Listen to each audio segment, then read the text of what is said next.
Hi, this is Miss Huston. Welcome to Day 5 of Wonder. Today's readings begin on page 65.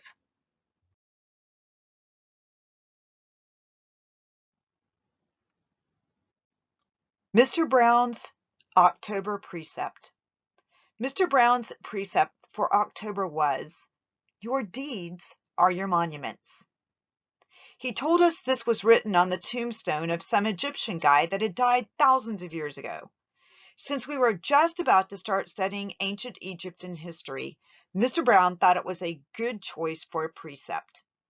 Our homework assignment was to write a paragraph about what we thought the precept meant or how we felt about it. This is what I wrote. This precept means that we should be remembered for the things we do. The things we do are the most important things of all. They are more important than what we say or what we look like. The things we do outlast our mortality. The things we do are like monuments that people build to honor heroes after they've died.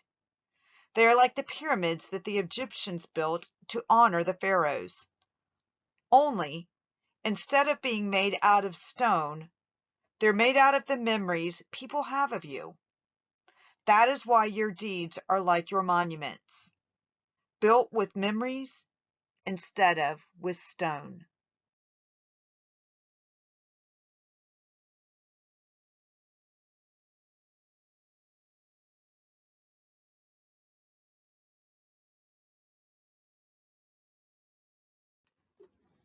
Apples. My birthday is October 10th. I like my birthday. 10-10. It would have been great if I'd been born at exactly 10:10 in the morning or night, but I wasn't. I was born just after midnight. But I still think my birthday is cool. I usually have a little party at home, but this year I asked Mom if I could have a big bowling party. Mom was surprised but happy. She asked me who I wanted to ask from my class, and I said everyone in my homeroom plus Summer.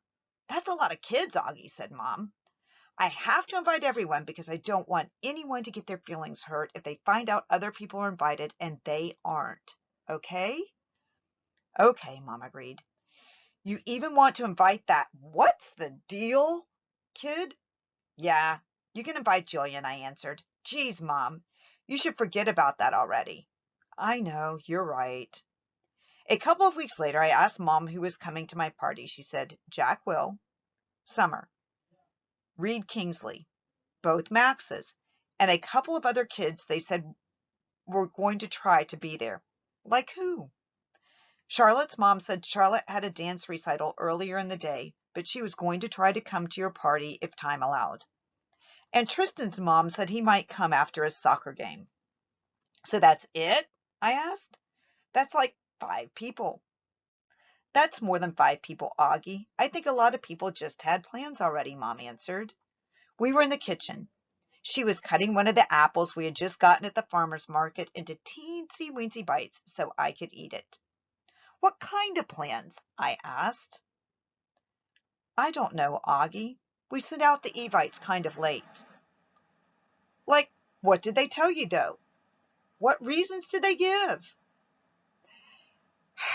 "Everyone gave different reasons, Augie." She sounded a bit impatient. "Really, sweetie, it shouldn't matter what their reasons were. People had plans. That's all." "What did Julian give as his reason?" I asked.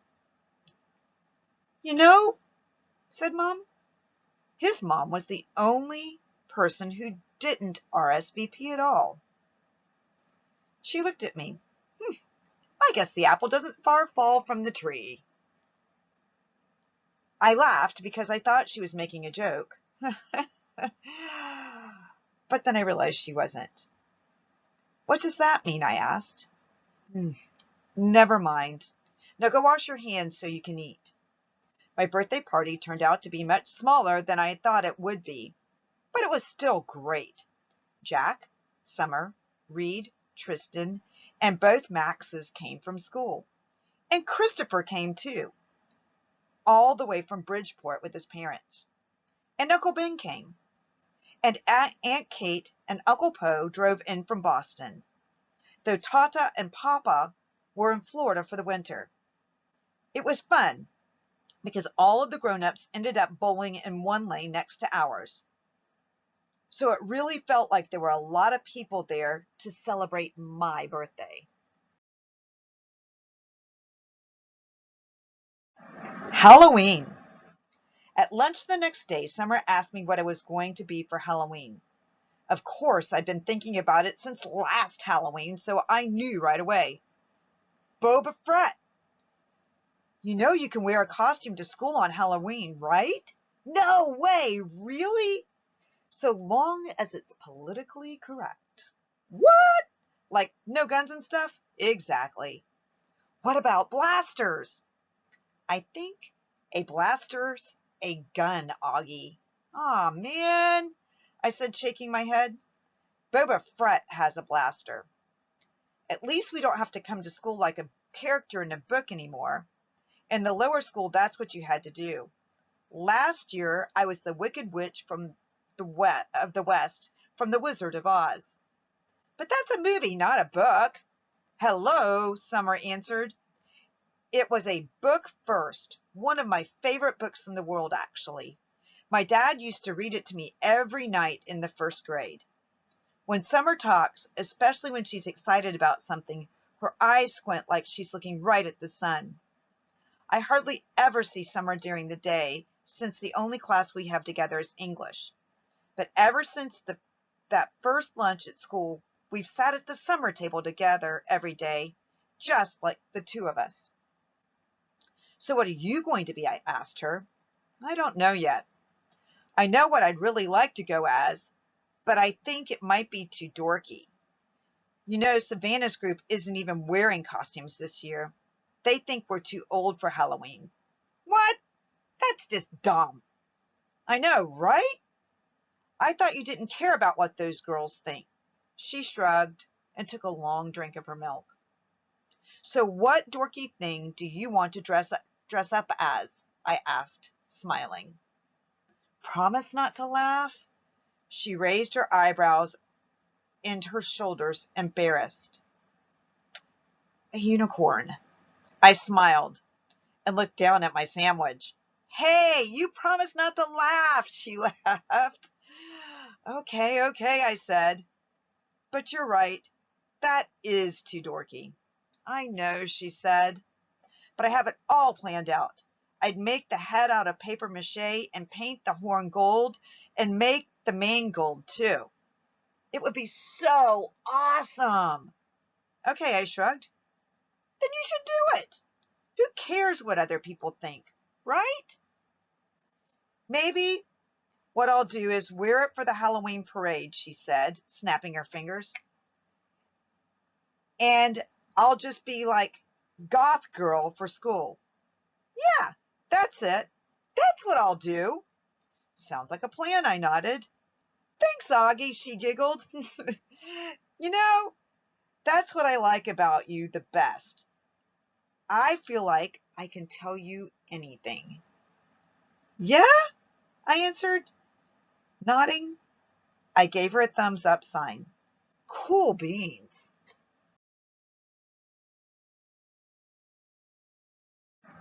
School pictures. I don't think anyone will be shocked to learn I don't want to have my school picture taken on October 22nd. No way. No, thank you. I stopped letting anyone take pictures of me a while ago. I guess you could call it a phobia. No, actually, it's not a phobia. It's an aversion, which is a word I learned in Mr. Brown's class. I have an aversion to having my picture taken. There, I used it in a sentence. I thought Mom would try to get me to drop my aversion for having my picture taken for school, but she didn't. Unfortunately, while I managed to avoid having the portrait taken, I couldn't get out of being a part of the class picture. Ugh. The photographer looked like he just sucked on a lemon when he saw me. I am sure he thought I ruined the picture. I was one of the ones in the front sitting down. I didn't smile. Not that anyone could tell if I had. The cheese touch. I noticed not too long ago that even though people were getting used to me, no one would actually touch me. I didn't realize this at first because it's not like kids going around touching each other that much in middle school anyway. But last Thursday in dance class, which is like my least favorite class, Miss Antaby, the teacher, tried to make Zena Chin be my dance partner. Now, I've never really actually seen someone have a panic attack before, but I've heard about it, and I'm pretty sure Zena had a panic attack at that second. She really got nervous and turned pale and literally broke into a sweat within a minute. And then she came up with some lame excuse about really having to go to the bathroom. Anyway, Miss Antaby let her off the hook because she ended up not making anyone dance together. Then yesterday in my science elective, we were doing this cool mystery powder investigation where we had to classify a substance as an acid or a base. Everyone had to heat their mystery powders on a heating plate and make observations. So we were all huddled around the powders with our notebooks. Now, there are 8 kids in the elective. 7 of them were squished together on one side of the plate, while one of them, me, had loads of room on the other side. So of course I noticed this, but I was hoping Miss Rubin wouldn't notice this because I didn't want her to say anything. But of course she did notice this, and of course she had to say something. Guys, there's plenty of room on this side. Tristan, Nina, go over there, she said. So Tristan and Nina scooted over to my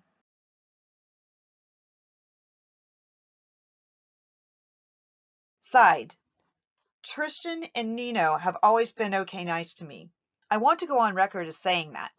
Not super nice, like they go out of their way to hang out with me, but okay nice, like they'd say hello to me and talk to me like normal.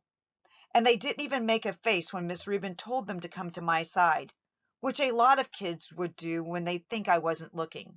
Anyway, everything was going fine until Tristan's mystery powder started to melt. He moved his foil off the plate just as my powder began to melt too, which is why I went to move mine off the plate, and then my hand accidentally bumped his hand for a fraction of a second. Tristan jerked his hand away so fast he dropped his foil on the floor while also knocking everyone else's foil off of the heating plate. "Tristan!" yelled Miss Rubin. But Tristan didn't even care about the spilled powder on the floor or that he'd ruined the experiment. What he was most concerned about was getting to the lab sink to wash his hands as fast as possible. That's when I knew for sure there was this thing about touching me at Beecher Prep. I think it's like the cheese touch in the Diary of the Wimpy Kid. The kids in the story were afraid they'd catch the cooties if they touched the old moldy cheese on the basketball court. At Beecher Prep, I'm the old moldy cheese. Costumes. For me, Halloween is the best holiday in the world. It even beats Christmas. I get to dress up in a costume. I get to wear a mask. I get to go around like every other kid with a mask, and nobody thinks I look weird. Nobody takes a second look. Nobody notices me. Nobody knows me. I wish every day could be like Halloween. We could all wear masks all the time. Then we could walk around and get to know each other before we got to see what each other looked like under the masks. When I was little, I used to wear an astronaut helmet everywhere I went. To the playground, to the supermarket, to pick up Via from school. Even in the middle of summer, though it was so hot my face would sweat. I think I wore it for a couple of years, but I had to stop wearing it when I had my eye surgery. I was about 7, I think. And then we couldn't find the helmet after that. Mom looked everywhere for it. She figured it had probably ended up in Gran's attic, and she kept meaning to look for it, but by then I'd gotten used to not wearing it. I have pictures of me in all of my Halloween costumes. My first Halloween, I was a pumpkin. My second, I was Trigger. My third, I was Peter Pan. My dad dressed up as Captain Hook. My fourth, I was Captain Hook. My dad dressed up as Peter Pan. My fifth, I was an astronaut. My sixth, I was Obi-Wan Kenobi. My seventh, I was a clone trooper. My eighth, I was Darth Vader. My ninth, I was the Bleeding Scream, the one that has fake blood oozing out all over the skull mask. This year I'm going to be Boba Fett, not Boba Fett, the kid in Star Wars Episode 2, Attack of the Clones, but Boba Fett, the man from Star Wars Episode 5, The Empire Strikes Back. Mom searched everywhere for the costume but couldn't find one in my size. So she bought me a Jango Fett costume, since Jango was Boba's dad and wore the same armor, and then painted the armor green. She did some other stuff to make it look worn too. Anyway, it looks totally real. Mom's good at costumes. In homeroom, we all talked about what we were going to be for Halloween. Charlotte was going to be Ormani from Harry Potter. Jack was going to be Wolfman. I heard that Julian was going to be Jango Fett, which was kind of a weird coincidence. I didn't think he liked hearing that I was going to be Boba Fett. On the morning of Halloween, V had this big crying meltdown about something. V's always been so calm and cool, but this year she's had a couple of these kinds of fits. Dad was late for work and was like, V, let's go. Let's go. Usually Dad is super patient about things, but not when it comes to his being late for work. And his yelling just stressed out V even more. And she started crying even louder. So Mom told Dad to take me to school and that she'd deal with V. Then Mom kissed me goodbye quickly before I even put on my costume and disappeared into V's room. Augie, let's go now, said Dad. I have a meeting I can't be late for. I haven't put my costume on yet. So put it on already. 5 minutes. I'll meet you outside. I rushed to my room and started to put on Boba Fett. But all of a sudden, I didn't feel like wearing it. I'm not sure why. Maybe it was because all of those belts that needed to be tightened and I needed someone's help to put it on. Or maybe it was because it smelled like paint. All I knew was that it was going to take a lot of work to put the costume on, and Dad was waiting and would get super impatient if I made him late. So, at the last minute, I threw on the Bleeding Scream costume from last year. It was such an easy costume. Just a long black robe and a big white mask. I yelled goodbye from the door on my way out, but Mom didn't even hear me. I thought you were going as Jango Fett, said Dad when I got outside. Boba Fett! Whatever, said Dad. This is a better costume anyway. Yeah, it's cool, I answered.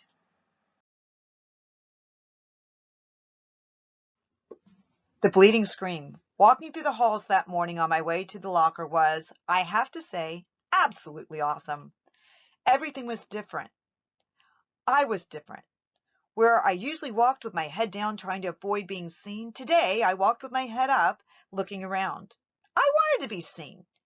One kid wearing the same exact costume as mine, long white skull face oozing fake red blood, high-fived me as we passed each other on the stairs. I have no idea who he was, and he had no idea who I was, and I wondered for a second if he would have ever done that had he known it was me under the mask. I was starting to think this was going down as one of the most awesome days in the history of my life, but then I got to homeroom. The first costume I saw as I walked inside the door was Darth Sidious. It had one of those rubber masks that are so realistic, with a big black hood over the head and a long black robe. I knew right away it was Julian, of course. He must have changed his costume at the last minute because I thought I was coming as Jango Fett. He was talking to two mummies who must have been Miles and Henry, and they were all kind of looking at the door like they were waiting for someone to come through it. I knew it wasn't a bleeding scream they were looking for. It was Boba Fett. I was going to go and sit at my usual desk, but for some reason, I didn't know why, I found myself walking over to a desk near them, and I could hear them talking. One of the mummies was saying, "It really does look like him." "Like this part especially," answered Julian's voice. He put his fingers on the cheeks and the eyes of the Darth Sidious mask. "Actually," said the mummy, "what really looks like this one is one of those shrunken heads. Have you ever seen those? He looks exactly like that." "I think he looks like an orc." "Oh, yeah. If I looked like that," said Julian's voice, kind of laughing, "I swear to God, I'd put a hood over my face every day." "I've thought about this a lot," said the second mummy, sounding serious. "And I really think if I looked like him, seriously, I think that I'd kill myself." "You would not," answered Darth Sidious. "Yeah, for real," insisted the same mummy. "I can't imagine looking in the mirror every day and seeing myself like that. It would be too awful. And getting stared at all the time."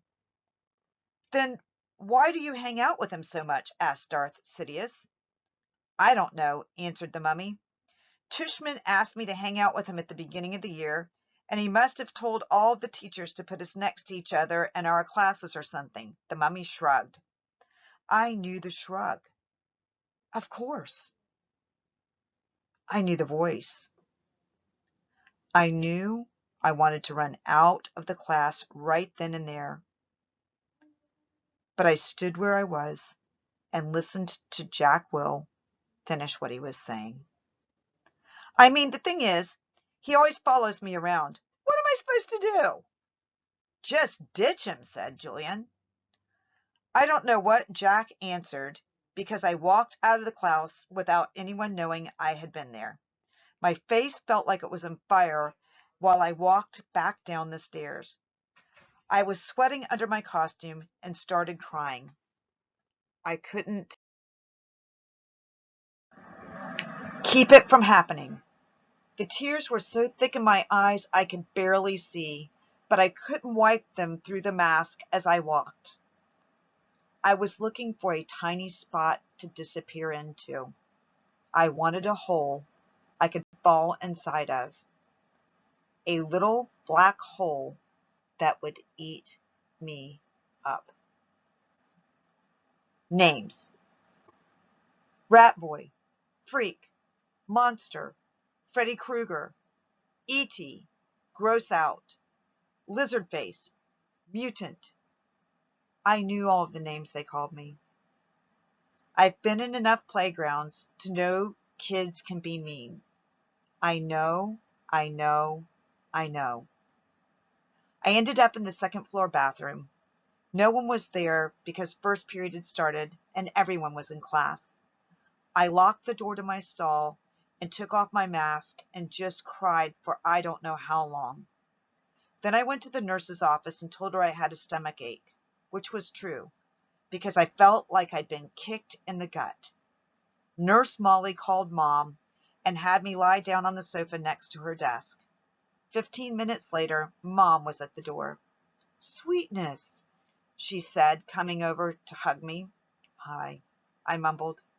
I didn't want her to ask anything until afterward. "You have a stomach ache?" she asked, automatically putting her hand on my forehead to check for my temperature. "He said he feels like throwing up," said Nurse Molly, looking at me with very nice eyes. "And I have a headache," I whispered. "I wonder if it's something you ate," said Mom, looking worried. "There is a stomach bug going around," said Nurse Molly. "Oh, geez," said Mom, her eyebrows going up as she shook her head.